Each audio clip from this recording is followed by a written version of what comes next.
jamaah subuh yang insya Allah dirahmati dan dimuliakan oleh Allah Subhanahu wa Ta'ala. Kembali kita lanjutkan kajian kita pada subuh kali ini. Sebenarnya yang kita selalu kejar dalam kehidupan adalah rahmat dan syafaat. Kemarin subuh saya bahas tentang syafaat Rasulullah, untuk meraih syafaat Rasulullah. Tapi Nabi itu sebenarnya sudah berusaha semaksimal mungkin supaya kita ini umatnya selamat. Itu Nabi sudah berusaha. Bahkan menjelang kematiannya Rasulullah itu masih menyebut ummati, ummati, ummati, umatku, umatku, umatku. Kemudian yang kedua adalah an-nisa, an-nisa, an-nisa. Itu wanita, perempuan. Dan memang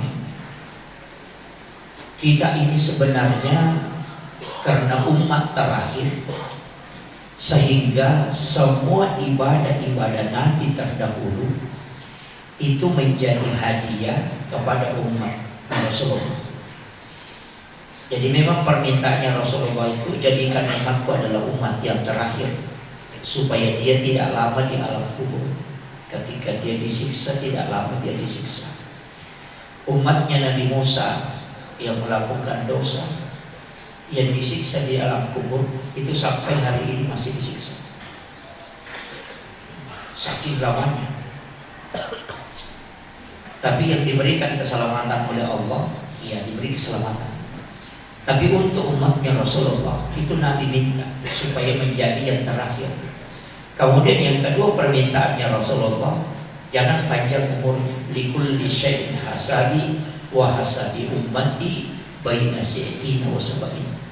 Nabi minta itu antara 60-70 tahun. Jadi kalau ada keluarga kita meninggal di usia 60 tahun, jangan bersedih, jangan terlalu larut dalam kesedihan. Karena kenapa? Itu sebenarnya adalah undangannya Rasulullah. Jadi Nabi itu mengatakan antara 60-70 tahun. Setiap segala sesuatu itu ada masa panennya. Untuk umatku itu antara 60-70. Itu Nabi sudah kalkulasi. Ketika 60 tahun umurnya, paling tinggi dia bisa melakukan, tercatat melakukan dosa itu 50 tahun. Karena 10 tahun anak kecil belum terhitung ketika dia belum balik. Jadi 50 tahun itu, dalam jangka 50 tahun, setiap sholat fardu yang dia lakukan itu adalah penghapus dosa dari sholat ke sholat. Sholat Jumat adalah penghapus dosa dari Jumat ke Jumat.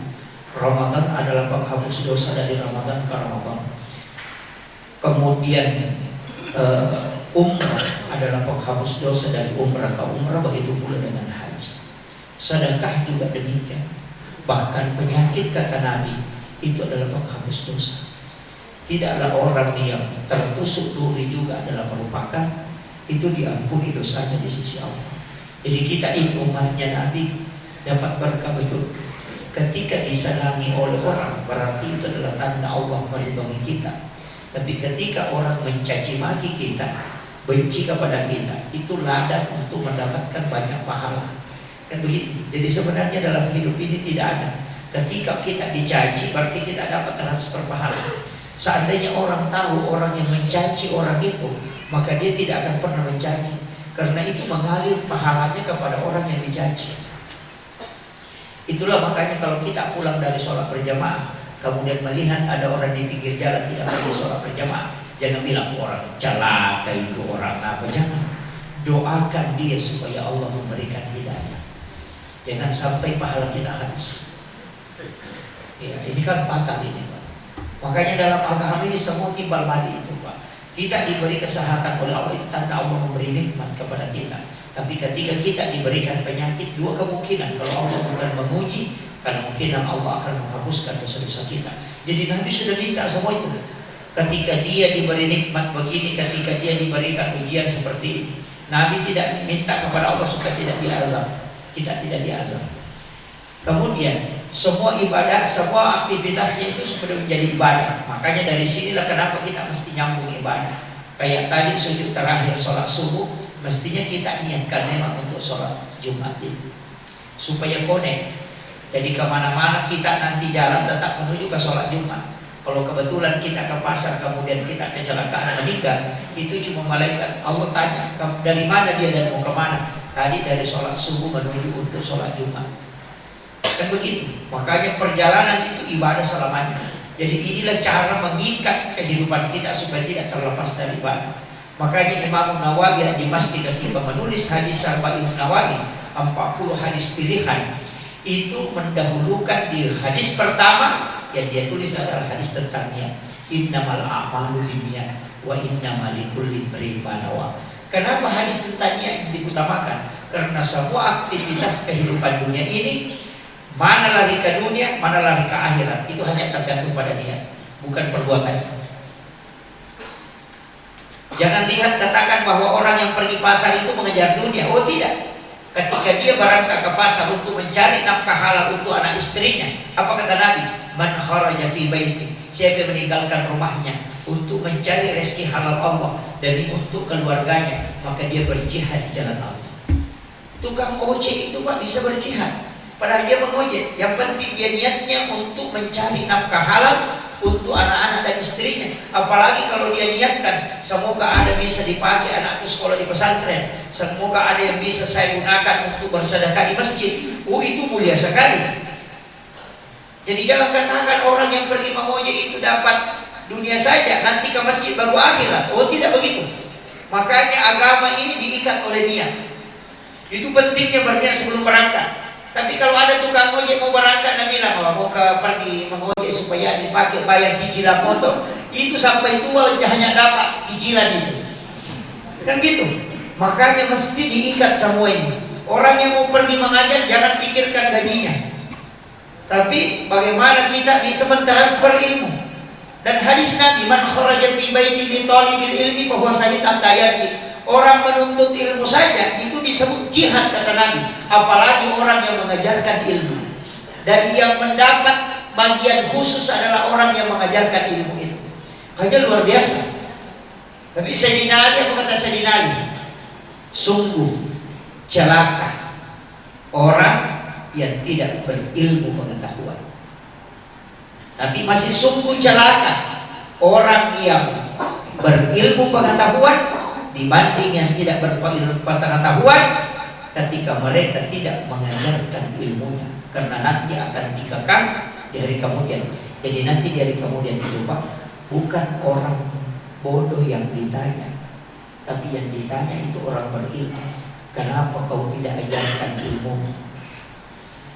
Jadi yang dipepek kepalanya itu ustaz, bukan jemaah. Karena kewajiban orang yang memiliki ilmu itu mengajarkan ilmunya. Kemudian Sayyidina Ali melanjutkan, sungguh celaka orang yang mengajarkan ilmunya kecuali yang ikhlas. Wah, nah ini ikhlas susah sekali Pak. Ya, kalau disebut ikhlas ya ikhlas ya. Ini tapi nanti kan yang ikhlas itu adalah rahasia Allah. Sampai-sampai malaikat Jibril pun tidak tahu. Makanya ada 6 dirahasiakan oleh Allah. Yang pertama yang dirahasiakan adalah kematian. Kemudian yang kedua yang dirahasiakan adalah rahmatnya. Kemudian yang ketiga yang dirahasiakan adalah kiamat. Kemudian yang keempat yang dirahasiakan adalah kematian. Kemudian yang kelima adalah keikhlasan. Itu dirahasiakan. Makanya Allah bilang ikhlas itu adalah salah satu rahasia dari sekian banyak rahasia. Jadi jangan bilang, si anu ikhlas betul, belum tentu. Jangan bilang yang dibayar itu tidak ikhlas, yang tidak dibayar itu tidak yang ikhlas, belum tentu. Karena itu harus sholat kalbu. Nah, cuma ada tanda-tandanya. Orang yang ikhlas itu ketika dicaci tidak pernah down, tapi ketika dipuji tidak pernah dia bangga. Justru kalau dicaci dia bersyukur, ketika dia dipuji dia khawatir. Nah, makanya kena semua kita ini, termasuk penceramah yang paling utama. Saya start dari imam. Saya sering sampaikan begini, imam itu harus hati-hati. Kadang-kala kita menemukan imam ketika rakaat pertama dan rakaat kedua bacaan Fatihahnya itu bagus, tapi nanti di rakaat ketiga itu dia baca sembarang, istilahnya dibaca biasa. Kadang-kala kita ikut sholat, ketika rakaat pertama itu agak lama bacaan Fatihahnya, tapi setelah masuk rakaat ketiga dan keempat itu bacaan Fatihahnya cepat.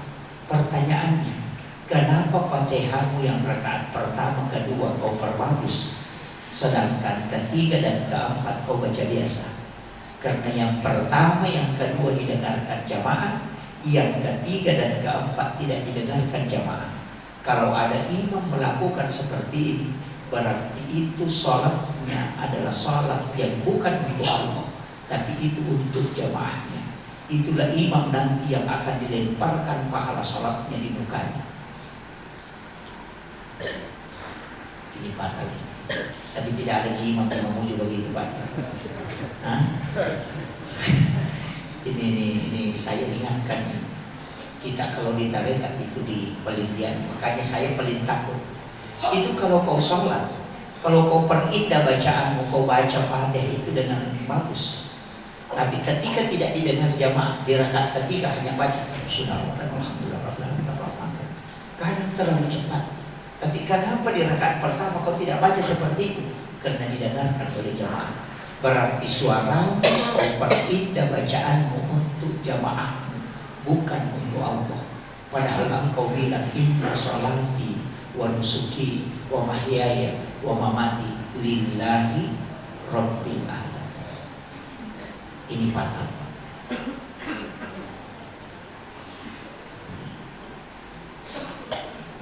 Kemudian kita kasih agak berat sedikit, tapi jangan mengeluh nanti. Saya kasih berat sedikit kajian.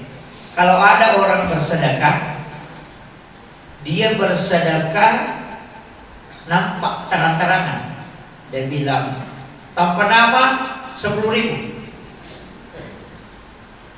Sama ada orang bersedekah sembunyi-sembunyi. Atau kita rumah, ada orang bersedekah, dia sengaja sembunyikan sedekahnya supaya tidak dilihat orang. Kira-kira itu ikhlas atau tidak?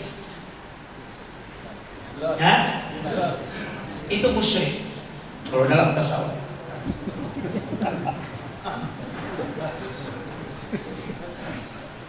Kalau ada orang sembunyikan sedekahnya karena tidak mau dilihat oleh orang, atau karena tidak mau dipuji, maka itu musyrik kalau dalam tasawuf. Alasannya kenapa?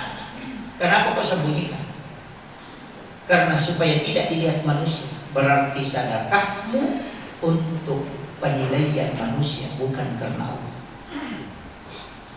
Nah, ibadah yang bukan penilaian karena Allah, maka itu musyrik. Jadi bagaimana kira-kira? Mana yang salah? Kasih dia. Makanya kalau kajian tasawuf itu nanti, itu kan beda. Jadi yang pokok di sini ini kalbu aja nih. Dia mau kelihatan. Makanya Imam Abu Hanifah itu menghitung uangnya itu di atas meja. Sampai-sampai kan Imam Malik itu menghitung uangnya di atas meja. Sampai-sampai kan Imam Syafi'i bilang, ini orang bilang ulama, kenapa sih di atas meja dia susun uangnya itu baru dia hitung. Pokoknya makanya kadang-kadang kita lihat itu di orang-orang Arab itu dia kesini uang itu di atas meja. Kita mengatakan ini sombong, kok tidak? Dia itu melihat uang tidak ada nilainya. Dia hanya menganggap ini adalah kertas, ini dari Allah dan akan kembalikan ke Allah. Hatinya tidak pernah terganggu dengan benda. Kalau sudah masuk ke ranah itu luar biasa. Ini. Bisa kira-kira. Mulai agak berat ini. Makanya tasawuf itu begitu. Jadi makanya ulama itu mengatakan lepaskan semua makhluk, yang ada hanya Khalik. Lepaskan semua. Mau dilihat orang, tidak dilihat orang, nah, bukan urusan manusia. Apa yang saya lakukan ini semua dilihat oleh Allah. Tidak ada yang tersembunyi di pandangan Allah. Kau melihat orang begini, makanya kalau sedekah kasih tidak masalah. Nampak kau teriak, namamu kau sabut 10 kali tidak masalah. Yang penting di sini, ketika engkau menyebut bahwa Haji Ibrahim 500.000 bisa diulang sampai Haji Ibrahim 500.000. Apa? Ada dalilnya juga. Fa amma bi nikmati rabbika fahaddits. Ketika Allah memberi rezeki, maka nampakkan, oh Haji Ibrahim 500.000. Itu kan gitu. Itu pakai dalil. Yang penting kalbunya terjaga. Tidak ada kesombongan, tapi karena kenikmatan yang diberikan oleh Allah. Tidak ada yang lain. Kan begitu. Sama di orang itu yang suami istri kalau betul-betul cinta, kan tidak ada masalah kan? Iya, coba lihat. Semua menerima dengan baik. Makanya itu, Pak, kalau orang pacaran tidak pernah jujur, jangan botek sama itu. Nah, ada itu bilang orang pacaran jujur. Nah, makanya laki-laki itu kalau baru pacaran, Pak, mudah sekali keluar ruannya itu. Kok biar habis kempes kantong, yang penting sayang tetap mantap. Biasa begitu. Apa kembali kaki saya? Karena masih pacaran itu. Kalau batu-batu, minum obat. Itu masih pacaran itu. Nasi goreng apa kembali kaki, mau makan apa? Ya tidur pakai dulu saya. Sekalinya sudah menikah lebih pikir daripada pegawai bank. Karena kan begitu, tidak jujur, gitu. Nanti ketika kan semua kebohongan di situ. Nanti ketika sudah menikah, coba saya tanya, adakah laki-laki yang mau kentut di dekat pacarnya? Tidak. Tapi kalau sudah menikah, tidak ada menghadap kemana saja. Iya kan? Itu tanda kejujuran. Ketika orang sudah menyatu itu tidak ada rahasia. Maka ketika orang menyatu dengan Tuhannya itu tidak ada rahasia. Mau sembunyi mau nampak, yang ada dalam rahmat dan ridha. Dan begitu juga ada. Kita kan hanya tidak boleh membuang air kecil, menghadap atau membelakangi Ka'bah. Kan gitu. Tapi kalau dalam tasawuf, meludah pun menghadap ke Baitullah itu tidak. Kalau dalam tasawuf itu bicara. Jadi makanya kalau ngaji naik ke atas itu agak berat. Makanya saya mulai dari pakaian, sama pakai parfum. Jangan bilang pakai parfum itu Pak berpahala. Oh itu bisa musyrik. Bagaimana caranya pakai parfum bisa musyrik? Dalam tasawuf mengatakan ketika engkau pakai supaya orang mengatakan kau harum, berarti parfum yang kau pakai bukan untuk Allah dan Rasulnya, tapi hanya untuk manusia. Tapi ketika engkau menggunakan supaya didoakan oleh malaikat dan itu mengatakan inilah yang dilakukan Rasulullah sebelum melakukan sholat, maka engkau dapat pahala. Tapi kalau bilang supaya manusia menciumnya supaya dia mengatakan orang harum, oh sudah ibadah bukan karena Allah. Makanya banyak ibu-ibu nanti itu masuk. Saya tak bilang gitu Pak. Saya bilang. Kenapa? Banyak yang bermake up itu untuk orang. Kecantikannya bukan lillahi ta'ala. Nanti mau ke pesta baru didempul betul. Alis yang lurus dikasih bengkok ke atas. Ya kan begitu. Dia memperindah untuk siapa? Bukan untuk suaminya.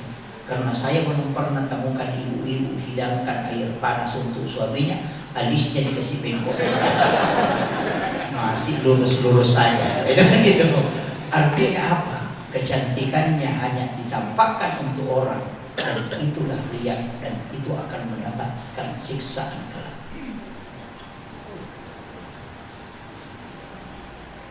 Wahai istilahnya introspeksi satu-satu supaya bisa lepas. Makanya semua itu lillahi ta'ala. Kenapa kita selalu mengatakan inna sholati wa nusuki wa mahyaya wa mamati lillahi rabbil alamin. Belum itu lil jannah, belum. Ya kan gitu. Ada juga orang kan sholat karena mengejar surga. Ada yang sholat karena mengejar neraka, oh itu fatal juga, itu takut neraka, itu kan fatal juga. Itu kalau mengatakan sholat karena surga, berarti itu sholat karena makhluk. Surga itu kan makhluk, bukan khalik. Berarti kalau kau sholat hanya karena surga, berarti kau sholat karena makhluk Allah, bukan karena Allah. Makanya disebut di situ lillahi rabbil alamin, bukan lil jannah. Apalagi lihurin ini karena bidadari, oh lebih parah. Masa sholatnya karena syahwat? Oh itu makanya itu diolah ya. Makanya mesti ada ibadah rahasia, Pak. Ini yang saya nukan, mesti ada ibadah rahasia, ibadah yang kita pun tidak tahu. Jadi lakukanlah ibadah yang kita tidak tahu bahwa itu adalah ibadah. Jadi bilang apa itu? Kemarin saya sempat sampaikan, bersedekah kita tidak tahu berapa yang disedekahkan, siapa yang disedekahi, dan kita tidak tahu, dia juga tidak tahu siapa yang mensedekah. Memberikan pembayaran ke pondok pesantren penghafal Quran itu anak-anaknya kita takut, tapi kita tidak pernah lihat orang, dia pun tidak pernah lihat kita. Tidak usah pakai nama, kasih tahu saja pembinanya, nanti saya tanggung santrinya satu di situ. Tapi jangan kasih tahu bahwa saya membantu. Nanti ketika anak ini keluar, kita ketemu, kita tidak pernah tahu bahwa kita yang dulu yang membantunya waktu dia sekolah. Dia pun tidak tahu bahwa kalau kita yang membantunya dulu. Maka itulah orang kata Nabi, tidak dibawa ke siratal mustaqim, baru berjalan menuju kepada masyar, itu malaikat sudah menjemput, kemudian dibawa ke ila rafiqil a'la. Itu tidak dihitung, Pak. Kalau yang pakai tanpa nama itu masih di jalan terus.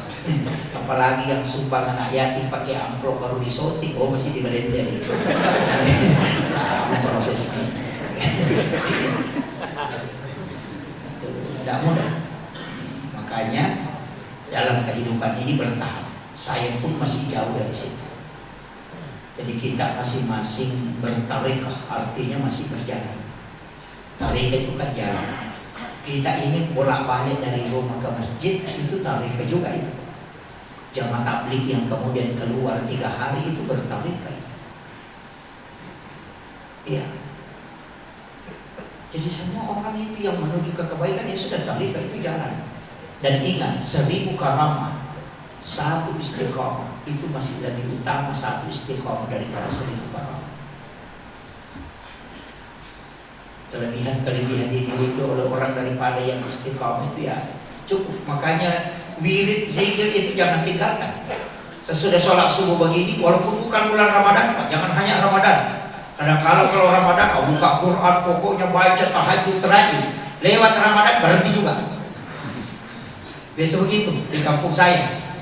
Ibu-ibu yang parah beli talqum mahal-mahal, yang 7 juta, 4 juta, di Surabaya lagi besar. Pokoknya yang berlapis-lapis mengkilat, ya kan? Kapan dipakai? Nanti Lebaran. Tapi kalau sholat fardu, yang bolong-bolong itu dipakai.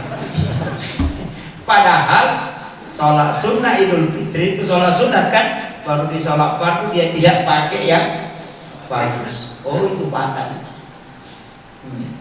Baru dia lipat talkumnya kalau sudah Lebaran. Apa yang dia bilang? Insya Allah nanti Lebaran berikutnya baru dipakai. Memangnya kau jamin sampai Lebaran berikutnya? Pakailah pakaian yang terbaik ketika ingin melaksanakan sholat. Ketika kita malu menggunakan pakaian itu ke pesta pernikahan, mestinya kita lebih malu menggunakan pakaian itu berhadapan dengan Allah. Qalbumu yang sudah berbohong, lisanmu yang sudah berbohong, mestinya kau istighfarkan dulu sebelum engkau mengucapkan kalam-kalam Al-Quran yang suci.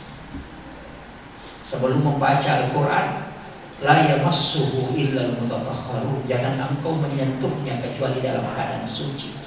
Suci diri dari najis, suci kalbu karena zikir, sucikan lisanmu dengan memuji Allah, baru kau mengambil Al-Quran. Kalau matamu sudah lihat yang TikTok yang goyang-goyang begini, ini baru ambil Al-Quran. Jangan, istighfarkan. Makanya kalau istighfar itu bawa ke mata, istighfar bawa ke telinga, istighfar bawa ke pikiran, istighfar bawa ke kalbu. Kalau yang banyak dosanya adalah mata, bawa ke mata. Pokoknya istighfar itu dibawa, ya Rob, dosa yang ada di mataku, astagfirullahaladzim, itu diminta supaya bersihkan itu. Jadi jangan bilang saja astagfirullah, astagfirullah, astagfirullah, astagfirullah. Kasih mata 10 kali, semata kiri 10 kali, kanan 10 kali, telinga kanan 10 kali, telinga kiri 10 kali. Begitu, bawa ke situ. Sama kalau mencuci pakaian. Pakaian itu kan dicari mana kotornya. Kalau di lehernya kotor, lehernya yang disikat. Kalau lengannya kotor, lengannya disikat. Biasanya baju itu mana tempat yang biasa kotor? Palingan di leher dengan di tangan. Itu yang paling sering disikat. Sama dengan ketika engkau istighfar. Bawa di mana yang paling banyak dosanya. Bagi penjual di pasar yang selalu melotot matanya begini kalau lewat orang, itu matamu itu kau cuci dulu sebelum kau melaksanakan sholat. Makanya silahkan tutup, kemudian kita mengingat-ingat dosa. Taubat itu adalah kembali mengingat kesalahan. Semua ditahu oleh Allah, Pak. Tidak ada yang tidak ditahu. Baik itu yang tersembunyi di dalam kalbu, Allah sudah tahu. Tapi kenapa kita mengakuinya? Karena Allah ingin tahu kita supaya kita mengakui kesalahan. Jadi taubat itu kembali. Nanti kalau sudah mengingat, oh salah Kak memang ini, bilang lagi astagfirullahaladzim. Kalau di Ramadan bilang lagi Allahumma innaka afuwun tuhibbul afwa fa'fu anni. Itu kunci. Makanya tidak kita datang yang tadi datang sholat sunat tasbih, itu sholat yang menghapuskan 3 dosa besar, termasuk dosa zina, itu dihapuskan. Ingat Pak, orang yang berzina 1 kali kata Nabi, itu dalam 40 tahun dicelupkan di dalam api neraka. Nah orang berzina itu dibantu setan, makanya bisa sampai 3 kali 1 malam. Tapi kalau orang suami istri tidak bisa. Kenapa? Karena tidak dibantu setan. Makanya yang pernah melanggar-langgar waktunya muda ini perbanyak sholat sunat tasbih. Ini ya, jangan saja malam ganjil Pak, malam genap juga. Ya, iya, pokoknya di rumah kita sholat tasbih karena sudah diajarkan di masjid latihan sholat tasbih. Mestinya itu setiap malam Jumat kita sholat sunat tasbih. Tapi kalau tidak bisa sholat sunat tasbih, cukup sholat taubat. Makanya kemarin saya sampaikan, setiap masuk ke dalam masjid, sholat sunat tahiyatul masjid, niatkan sholat sunat taubat. Karena kita punya dosa antara waktu sholat itu. Sebelum kita sholat fardu, sholat sunat taubat dulu. Nah sholat sunat tahiyatul masjid diniatkan dengan sholat sunat taubat juga. Karena ibadah sunnah itu bisa 2 niat. Sama dengan puasa sunnah Syawal sekaligus diniatkan puasa Senin Kamis. Bahkan ada ulama mengatakan puasa wajib bisa digabung dengan sunnah. Nah, makanya nanti yang puasa Syawal itu kan hadisnya bilang begini, berpuasa 6 hari di bulan Syawal. Jadi yang penting puasa 6 hari di bulan Syawal, puasa apapun itu dan tidak berturut-turut. Mau ambil minggu pertama nanti lagi minggu kedua tidak masalah. Kan siap berpuasa 6 hari di bulan Syawal. Jadi kalau ganti puasanya puasa qadha Ramadan sekaligus puasa itu di bulan Syawal. Nah, itu kuncinya. Makanya puasa qadha wanita itu juga menjadi puasa Syawal. Puasa saja 6 hari, amam itu. Nah, kalau ini pendapat, ada juga mengatakan tidak, mesti dipisahkan, dahulukan puasa qadha. Nah bilang, nah, puasa qadha tidak selesai, nah Syawal sedikit. Nah ini sunnah. Oh kalau begitu, lapor kepada keluarga, anak, bisa dikasih tahu anak kita. Nah saya ini mau puasa Syawal, nah belum pihak selesai puasa qadha. Siapa tahu saya meninggal, masih ada itu puasa wajib belum saya selesaikan, misalnya 4. Saya tahu meninggal nanti, kalau saya puasa ini belum bisa selesai, tolong digantikan. Nah itu berwasiat. Nah, itu caranya, ya. Berwasiat terus Pak, siap mati. Ada orang bilang berwasiat, kayak kau mau mati besok, wah siapkan. Pokoknya tidak ada yang tahu itu. Apalagi kalau sudah tua, Pak. Kalau itu dipakai hadisnya Nabi ditulis saya hasaba wasabun baina sittina wa sab'in. Jadi yang umurnya 65 tahun, nah menunggu 5 tahun itu. Kalau 70, kalau 60 menunggu pakai. Saya kan masih jauh. Kalau pakai itu kan masih jauh. Saya lahir 83, 1983. Jadi 40 tahun, ya 42 tahun masuk dalam 40. Jadi yang 50 60 ya siap-siap. Tapi malakul maut itu Pak tidak menunggu kalian. Pokoknya seperti kalau ambil yang kecil, ambil cuma ya kalau yang tua ya pasti. Ya kan, makanya saya bilang jangan nakal dan tua ini. Karena kita tidak mungkin mati muda kan, pasti mati tua. Iya kan, tidak mungkin kembali mati muda. Jadi tinggal satu yang ditunggu. Kalau kita ini masih muda-muda ini ya, masih tunggu dua. Kalau tidak mati muda ya mati tua kan gitu. Yang tua ini tidak mungkin mati muda, makanya siapkan diri. Junaid al-Baghdadi itu mengatakan ketika umurnya orang sudah 40 lebih ke atas, lebih banyak maksiat yang dia lakukan daripada kebaikan, itu orang sebenarnya lebih baik kalau dia meninggal daripada hidup.